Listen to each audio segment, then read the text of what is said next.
All right. So maybe a little bit of an overview here. This was probably the most difficult single provision we had to negotiate. And I will tell you up front, we didn't get everything we wanted. So that won't be a surprise. And that'll probably explain, just by thinking of that sentiment, why some of what we got seems so weirdly complicated when it didn't have to be, right? Why not just get something simpler and better? Well, that's a product of negotiations on what we were able to achieve. This is hugely at a high level of company visibility. We didn't get this without getting Garth involved. And this was a very, in particular, very difficult provision to get to where we were. Having said that, I don't need necessarily you all to say those words to pilots, other than maybe in general, broadly. It might not be what you want, but this is what the union got for you, and this is how it works. This is definitely going to be one of those where you'll probably run into pilots that wanted something more approximating the Delta SIC program, or wanted some other type of accrual method, or more flexibility in using it. And kind of, we all know what that really means for some pilots, although we never say those words out loud. That is why it's so difficult to negotiate with management, because we're arguing against people that think exactly that we're not good shepherds of our benefits. So we have designed something that we think provides an improvement, maybe not everything that we wanted, but an improvement that can be readily realized by the people that really need it the most, and still also provide some value later on for all of us. It's not just about fixing the accrual for the new hire pilot necessarily, but it definitely addresses the areas that we know we've been weak, which is covering from sick leave going into LTD, the lack of an STD benefit, and those are all goals in our approach. So with that said, can I say one thing? And on this, I've gotten some feedback about, can we share some survey and polling, and we haven't in the past, at least during negotiations, certainly explained what the pilots gave us as far as goals and priorities. Obviously, that was, something that the company shouldn't know. We did do a survey, as you remember, a short survey that a big piece of that survey was, do you want a Delta type sick leave versus trying to improve our own? I got a fair amount of feedback that maybe we didn't get that question quite right, that it wasn't a good enough question. But that said, and that aside, we did get overwhelming feedback from the pilot group that they wanted to proceed down the road that we ended up sort of, as far as improving the current system of accrual that you keep from year to year. So that's why, if pilots ask, why didn't we go down the Delta road? It was the results of that survey primarily that took the MEC down the direction that we ended up in. Yeah. All right. So as far as the traditional sick bank, or 13A1 bank, that's increased to 6 hours per bid period. There's improved rapid sick accrual trigger, down from the present day 255 to 170 hours, and it'll up to 7 until you return to what your amount was before you had the 170-hour usage. We were able to negotiate with the ESB, the extended sick bank that we're going to talk about in a moment, that you would be able to use measure a combined usage to get to the 170, but the rapid reaccrual, we were only able to succeed in maintaining the rapid reaccrual applying to that bank. We can't rapid reaccrue the ESB. So an example here, a pilot uses 120 hours of sick leave and 60 from the ESB in a single continuous absence. So 180 hours total, that meets the 170 test for a single continuous event. They would be able to restore their traditional bank back up to 120, the balance they started at 7 hours a month. In the meantime, they're still accruing ESB, and we'll get to that in a moment, but it just doesn't accrue rapidly. There's also a rapid sick leave accrual, a new provision for OJI.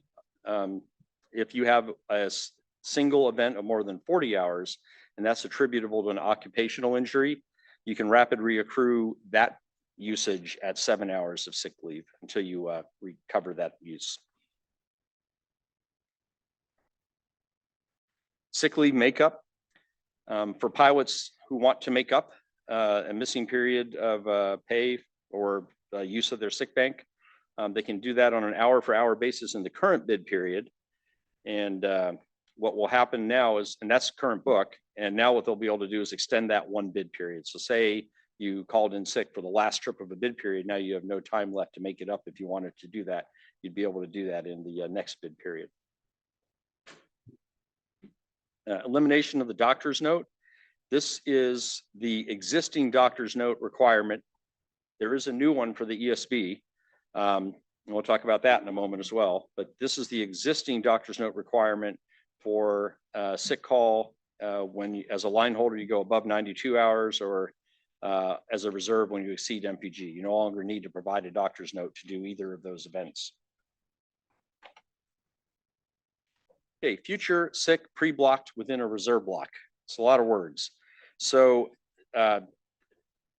this is an option for a pilot to place a sick leave day in a future block of reserve days. And if the company, well, the company would be required to allow it, but then they would be able to put the pilot on sick through the remaining reserve days in the block that lead up to that sick day. That is an optional thing to do. It is not required. A pilot can wait and still use a late sick call. I don't want to call it late, a closer in sick call to that period of time that they need.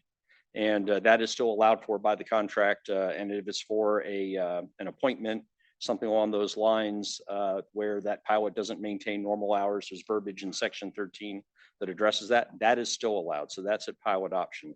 So the example, pilot provides advance notice at their option, first of the month.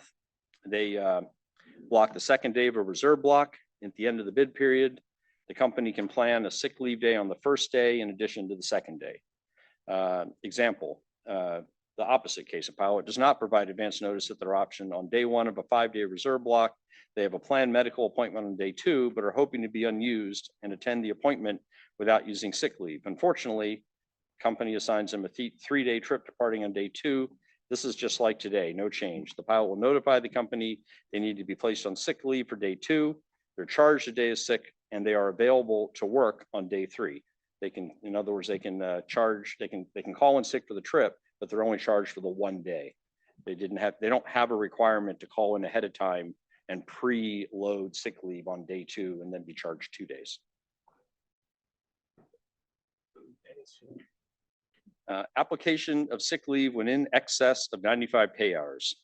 So this is what comes with the 1 hour accrual increase and also with the ESB. The whole thing is a package that, to give a little bit of background, when we were originally pursuing something a little more aggressive, a little more similar perhaps to a Delta plan, or even something different but had some kind of similar application, there are a couple of things that we are trying to avoid that Delta does to their pilots. You may or may not be aware of it. If you get asked questions, I don't want you to be on point for trying to quote something in the Delta book. That's definitely not something we're asking you to do. But for your background, Delta does a couple of things that we didn't want any part of that our company wanted us to entertain. One of them is virtual blocking. So if you call in for a 20-hour trip, Delta applies that 20 hours virtually towards FARs to prevent you from replacing the sick leave that you called in for with another trip later on, for instance, to essentially to not let you modify your schedule and then pick up something more lucrative. We don't want any part of that. And then, what was the other? Oh, and then the other, Delta also requires a certain amount of minimum LPV attained during the month to be able to be paid premium. So you can accrue green slips at Delta. This is the non ahead of time premium. They call that silver now, I think, or white, maybe, I can't remember. The color coding is a little confusing, but the green slips are their old style premium pay that they offer. They have to offer it prior to moving a reserve day, and there's some other situations. But if you don't fly above a certain level of, I think it's the average LPV for the category, you don't get any of that green slip pay. That's a month end look back. And the company was saying, well, if we could give you more sick leave if you entertain that. And because sick leave doesn't count towards, although we pay it as LPV, Delta does not count it towards their minimum LPV for their green slip. So we don't want any part of that either. So this is what we ended up reducing the ask to, for lack of a better word, to get the increased sick benefit in the ESB.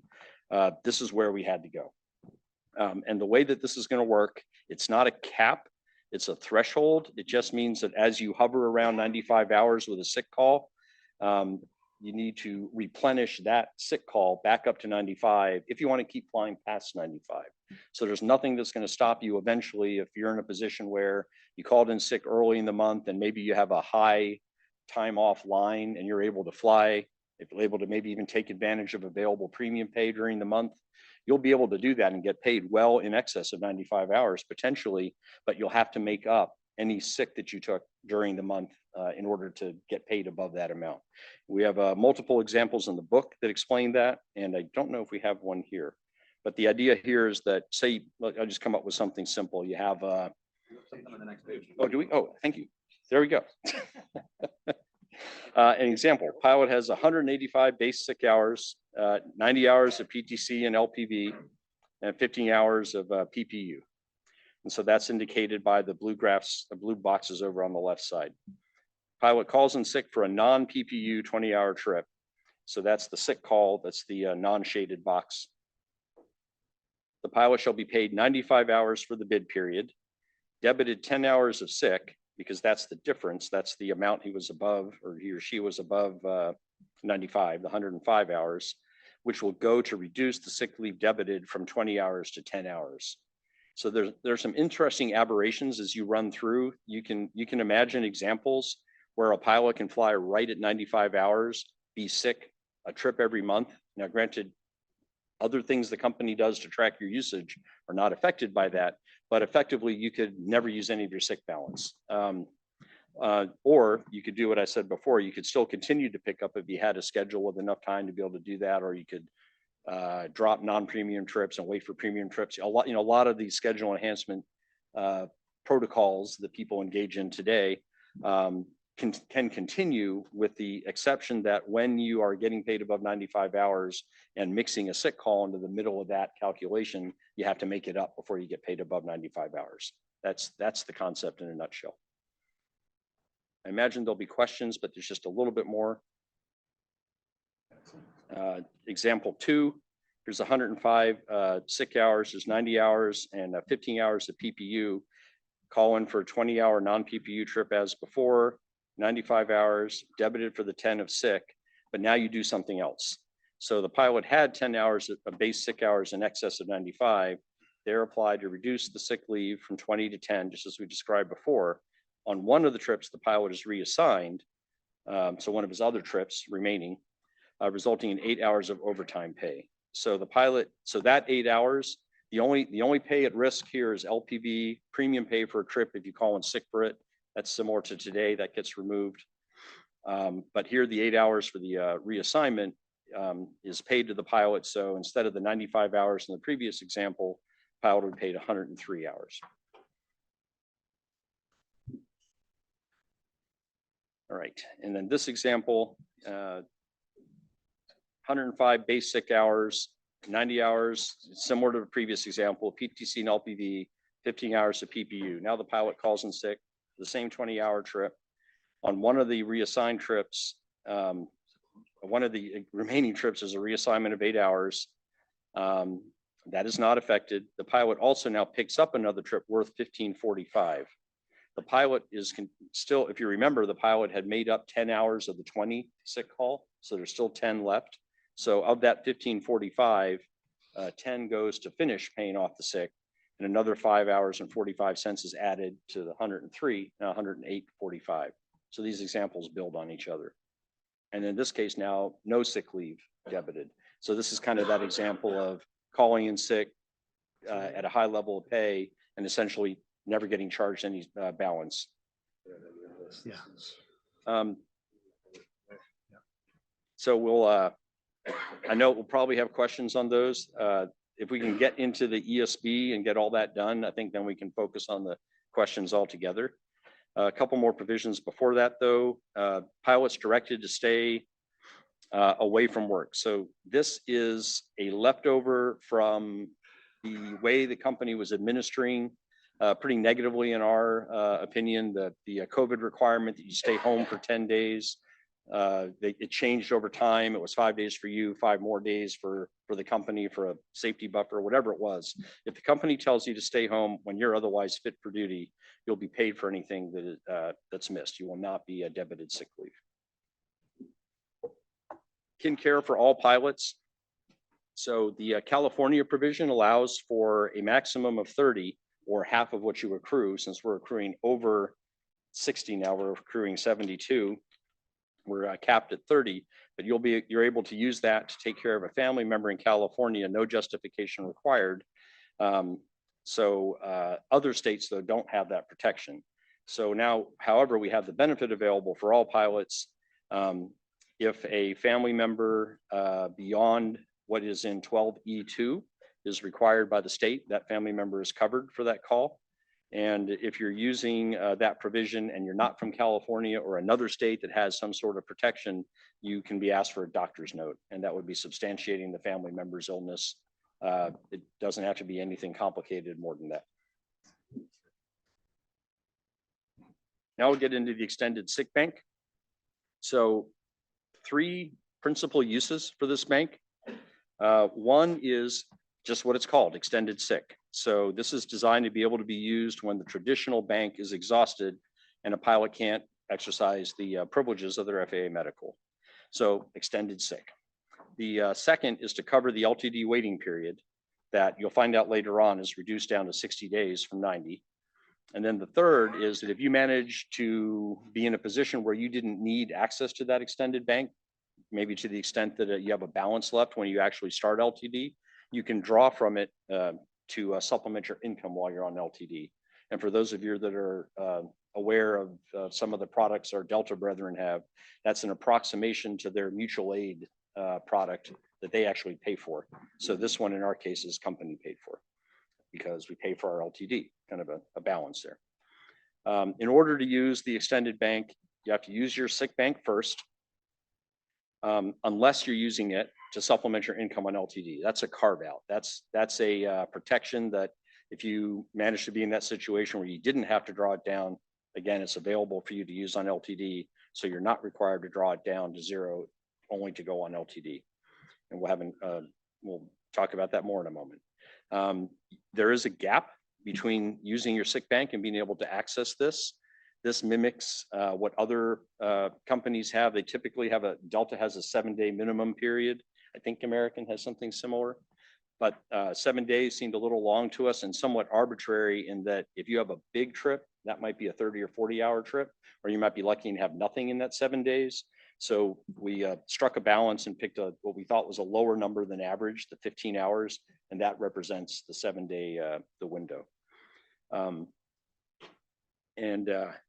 Again, you might be in a situation where you have plenty of sick to cover traditional sick to cover your waiting period. So again, that 15 hours is not charged against you if all you're doing is using it to supplement your income while on LTD. Justification for corporate medical is required to use the ESP. So this is that doctor's note I was saying. We got rid of the doctor's note for traditional sick. This is a new application of the doctor's note concept. We've expanded so that there's no doubt who can give you that doctor's note. There may be another alphabet combination of somebody that should be able to give you a doctor's note. If there is, I don't know what it is. We did a fair amount of research, and actually that's very similar to the Delta language that they have. And that would also include telemedicine, the telehealth that United pushes. If you use that, we have some language that protects you using that as well. The accrual rate for the ESP is 4 hours a month. So basically any month that you're getting 6 hours in traditional sick, you're getting 4 hours in the ESP. You just can't accumulate as much ESP as you can in traditional sick. Traditional is up to 1,300. The ESP bank will be capped at 540 over the course of your career, up to 180 at a time. Everybody on the list and every new hire as they come in the future will be seeded with 120 hours initially in their ESP. So everyone starts out with that safety net waiting in case it's needed to be used in the short term. If you're a user or a conservative user of your sick benefit, if you're lucky and don't need to use it as much as other pilots, you can, and you've accrued 180 hours, that initial limit of the ESP. And the reason for 180 hours is it equates to a 12-month use at 15 hours a month. as supplemental income to LTD. I hate always pointing to Delta when we try to mirror something, but they were kind of the model for where we built some of these parameters with the company. And Delta can apply their mutual aid products 12 months at a time to supplement their LTD income. So that's the reason behind that. It's mirroring, you know, what another property does. And what Delta can do they can do that 2 times for a total of 24 months. We actually achieved the 540 balance, which essentially means you can build up enough to have that available to you 3 times. And you don't have to do it in a 12-month tranche. It can be, you can go in and out of ESB as many times as is required, just with that 540 lifetime cap. So you can go into it 10 times at 54 hours, you know, 20 times at 27 hours, you know, whatever combination you can think of.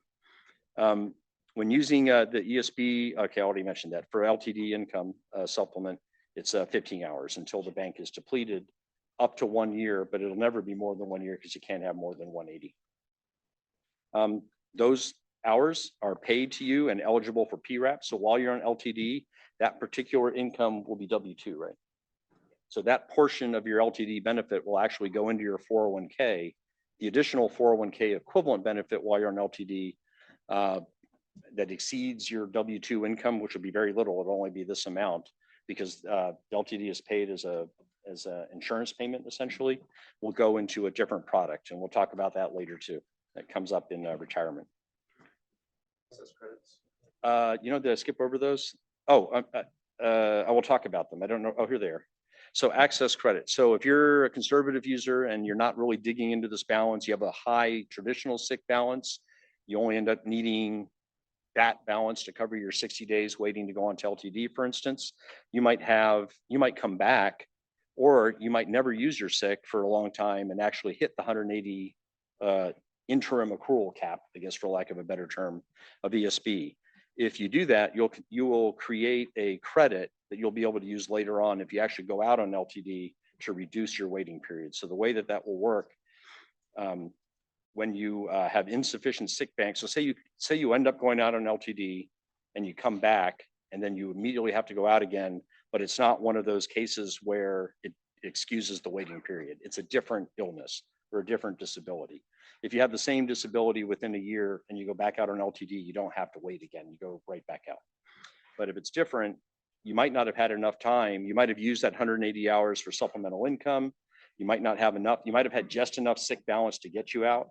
What you can do is use those credits. So what we didn't want you to do is be a good steward of your benefit, go for many years and not have anything to show for it.